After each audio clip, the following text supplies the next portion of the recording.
Huge sweeping vistas, enormous combat moves. Fantastic visuals, huge environments in which the action sequences take place. Our goal was to try and make one of the most beautiful games ever created. Me, like a lot of people, you go and watch Star Wars, or you watch some big epic movie and you walk around the street pretending as a kid that you're in that movie. What we wanted to do is make that fantasy real. So not only can you see this epic unfolding before your eyes, but you can take part in the adventure, and everything you do feels like you're in a movie. So it's kind of fulfilling a base childhood fantasy in all of us, I hope.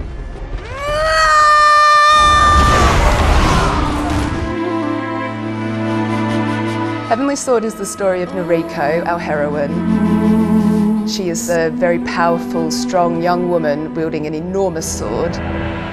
She's fit. She's got wild red hair, this mane of red hair. Beautiful skin, big, gorgeous lips, dressed very scantily. She's the hero. The Heavenly Sword is an incredibly powerful and ancient weapon. While it makes her pretty much invincible, it's also killing her. She decides to use it because she's seeking revenge for all the death and devastation that evil King Bohan has wreaked upon her land. We've got a whole host of great characters in the game, from King Bohan, who's a maniacal despot, desperate to get his hands on the Heavenly Sword. Grant me power to send her back to the underworld. That was fun! Through to Kai, who's actually a friend of Noriko. And she's a secondary character. You actually get to play her in the game. She's got her own unique control system. The really cool sequences that we have in the middle of combat are called the super style moves. The hero will lock onto one person and perform this most fantastic single manoeuvre which will just obliterate their opponent and also the people around them. We look at lots of different styles of martial arts and see what we can take from them and just blend it all together to make some really amazing moves. The combat engine that we have in the game allows us to have scenes where she's got up to 2,000 enemies in front of her. With the new technology that we've got, there have really been no limits to what we've tried to achieve. This is a 5-year journey for us that's taken up to 100, 140 people, more if you include all the people working in New York, New Zealand and so forth. We've brought together an incredibly talented group of people from so many walks of life from all over the world. It's truly international development. I hope that people really enjoy the game, that they get really engrossed in it. It's big, it's dramatic, it's film-like. If you've ever wanted to be in a blockbuster movie, you probably won't get any closer to it than Heavenly Sword.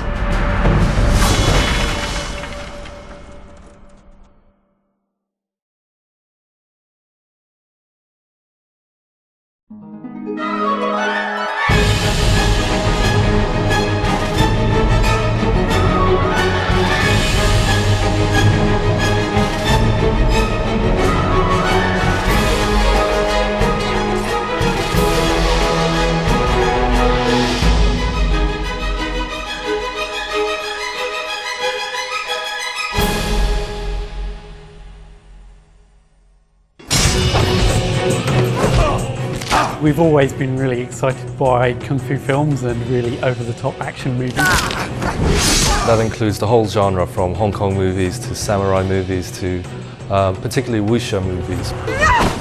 We even sat down every Friday just to watch some Asian Kung Fu flick.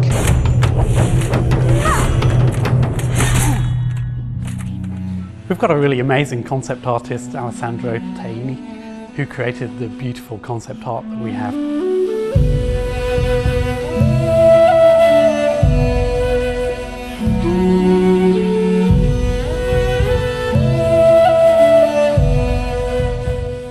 task was to create a powerful, elegant girl, but still fragile, so like a human. We did have a few moments in time where we wondered whether we'd be able to create a really successful female heroine. So we started to create some male equivalents, but we just knew in our heart of hearts that the male character wasn't as strong as the female character, and so we went back. I remember at one E3 show when our game was announced, 3,000 games were on show, and ours was the only original game that had a female lead. In hindsight, it was quite a bold move, but at the time it was just a sensible choice. When I knew Andy Serkis was the king, this was the first paint I did. It's really important, even the crow, which is part of the costume. It's like his soul, the crow. It's like a demon.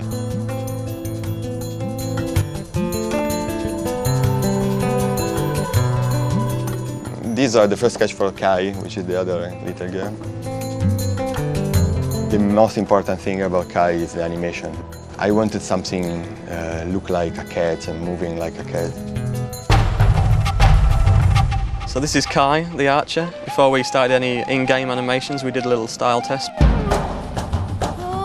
In the PlayStation 3 we can use arcs and tangents, which is kind of just the way we animate, so we get smooth organic movements. Before it would look but now you kind of get deceleration, acceleration, so you get what we call squash and stretch essentially in the animation a little bit. When we first started developing Heavenly Sword, we knew it was going to be a next-gen console game. But at the time, there wasn't even any development kit to begin working on. We had no real idea what the technology would be. We had no dev kits or anything, so we had to do educated guesses. We took into account Moore's law, which states that every 18 months processing power doubles, and started developing technology on machines that weren't capable of running that technology, hoping that the next generation consoles would catch up with us. When I compare the footage that we get from PlayStation 3 to the frames of the video footage we had back then, the PlayStation footage just looks way better than we could actually create. We can certainly have greater draw distances, we can add far more polygons than we could. When you play the game, the opening shot of Chapter 2, you can see for miles and miles, and it's literally that far in the game. We've got more particles in there, we've got more storage space for textures and things like that, so we can have a greater fidelity of the artwork. When you look at Noriko or Kai, they've got really beautiful skin shaders on them, so the skin looks very, very realistic. And that ties in with the facial motion capture that we've been performing, so that we get really believable expressions on their faces. This allows us to just create much more believable performances.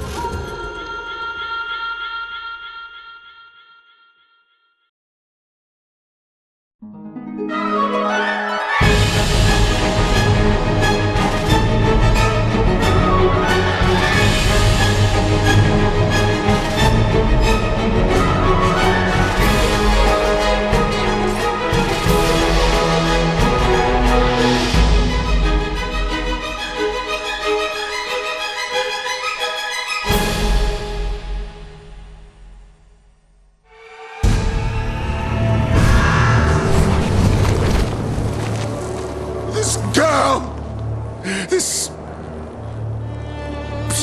beautiful girl stands in my way.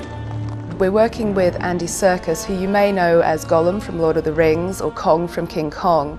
He doesn't only play one of the characters in the game, King Bohan, he's also our dramatic director.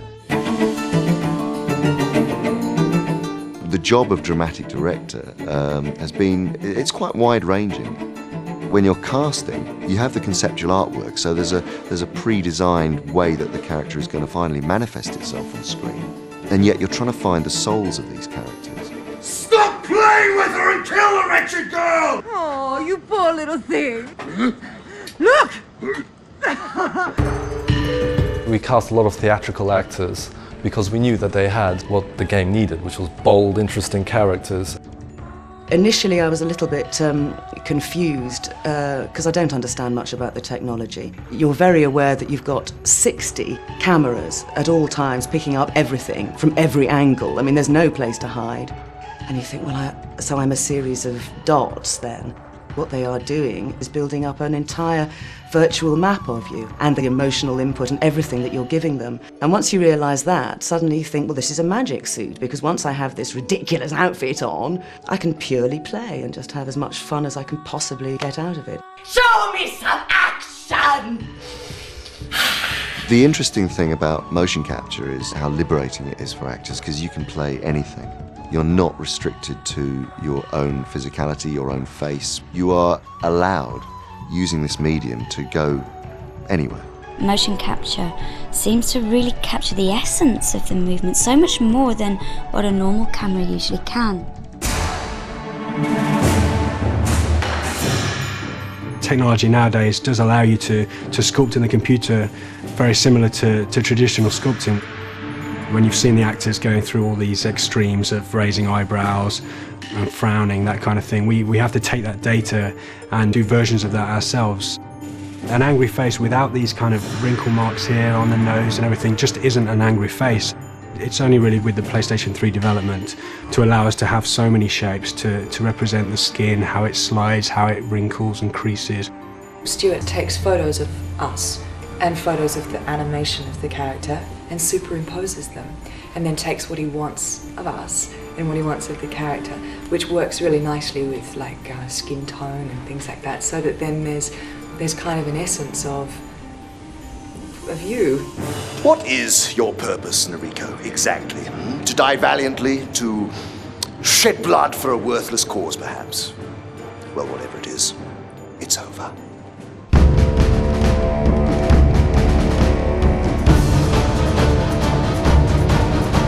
If this desire to create a new direction in gaming is to be successful, it's all got to be based around the emotional engagement of actors and performers and the characters they're playing. I hope people look back at this period in gaming and see this period as the time where games became a dramatic art form and almost vindicate us all for working in this medium for so many years. Kill her! Wipe her out!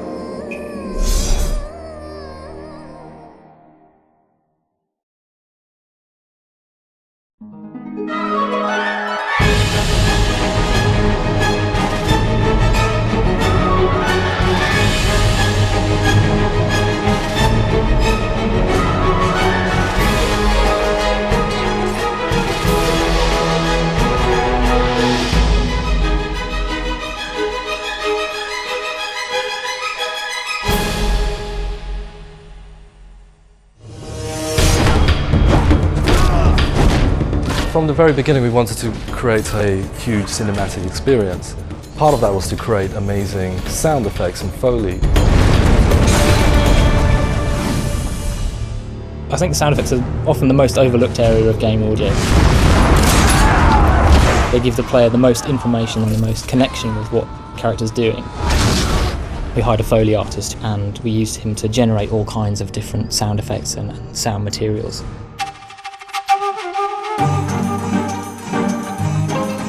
There's a little bit of everything here, meaning junkyardish. Every element you could possibly think of is here. Me and Marco have gone for runs out to flea markets and big garbage dumps, and we look for things that would work for the video game. The best person to be attached to this project would be Marco. He's worked on hundreds and hundreds of films. This is just a small portion of the props that we have. We've got metal buckets, we've got shackles, water effects, any kind of clothing that might need rustles or different kinds of jackets. Different types of metal, gates,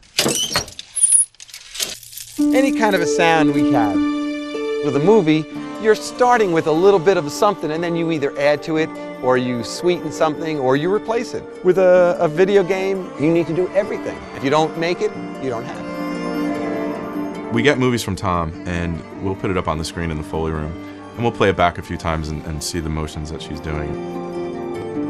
A lot of the times they're not rendered completely, so we're dealing with some raw footage. And so I'll ask Tom, is she on stone, is she on dirt? We look at what is occurring in that actual movie and we act out those sounds in front of a microphone. Nice. There'll be a list of things that we need to do. So if we have to run to a junkyard to find some big pieces of wood to throw around, or we have to run to a supermarket and buy some celery for bone breaks, I think watermelons are pretty overrated. A lot of people think they give you all this wonderful sound, but you hit a watermelon with a mallet and you get a half-a-second sound that doesn't have any kind of an implosion sound. Well, we want something that sort of tears at the fiber of the item and just sort of rips it apart.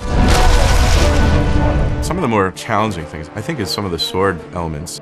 The sword's not just a weapon, it's kind of a character in its own right. It's the thing that we want to use to make the player feel the most powerful. We brought swords to Heavenly Sword that we got from Crouching Tiger. In Crouching Tiger, we actually did a pass at the beginning where we used crowbars and bats and all these different things, and Ang Lee came in and goes, you know what, we need swords. A challenging part of the game is the variation. Tom will ask for 2 or 3 different sword sounds. So if she's unsheathing her sword, there's going to be 20 or 30 of those sounds, so that you don't hear the same sound 30 times in a row. There's a chain sequence that happens with her sword when she uses it throughout the game. It's unique to Heavenly Sword. We went out and bought as many chains as we could, pulling back the chains, throwing them around, jumping up and down. I think we even threw on a tape measure for the extension sounds that we had.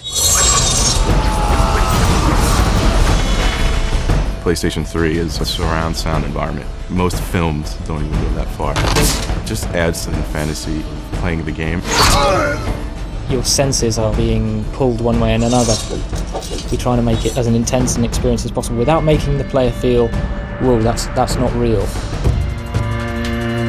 The more challenging the sounds are, the happier we are. And if we can convey that in the game and everybody's happy, then we did our job.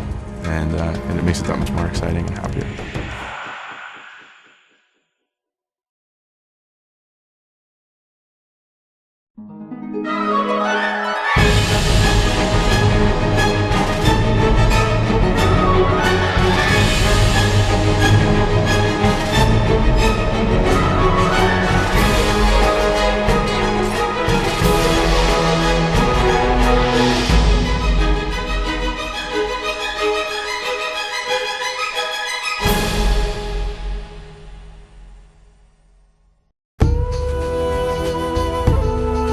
Like Nariko herself, who represents strength and vulnerability, we wanted to approach music in a similar way.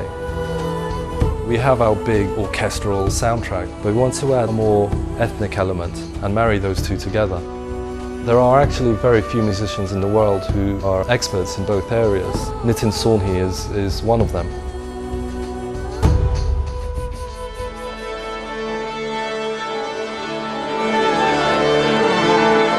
What we're trying to do is get together all of the music that I've programmed, but get it together in an orchestral way with the Prague Philharmonic. The most important thing with each of these pieces is to follow the feeling and the mood of what's coming out. This is the first time where I know that very few of the orchestra really speak fluent English, so there's a time lag working through an interpreter. But what's incredible about good orchestras is they require very little rehearsal time just because of the experience that they've got.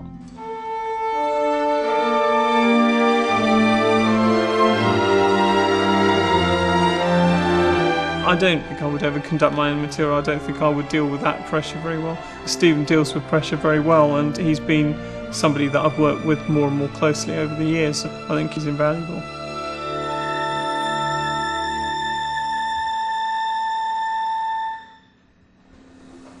Thank you. Very good. I was approached originally with both images and script, and I also went up to Cambridge and spent some time at Ninja Theory, just watching some of the animators, getting a sense of their creative process. The images and the characters are so self-evident that it's very easy to write music for them. There's an evil king. There's a real sense of foreboding and darkness with his theme. There's a character called Kai who comes from a tragic background. Her mother was murdered before her when she was very young. There's also the main heroine, Nariko. There's a sense of pathos with a lot of the scenes that she's in. In combat situations, the music tends to be quite epic and has a lot of power to it. There's parts which involve Indian classical music. Sometimes Western classical orchestras are not so used to music that's completely rhythmically based. You have to really get into thinking beyond what is just written. Okay, this rhythm is from an Indian classical time cycle. So it's just a continuous rolling flavour.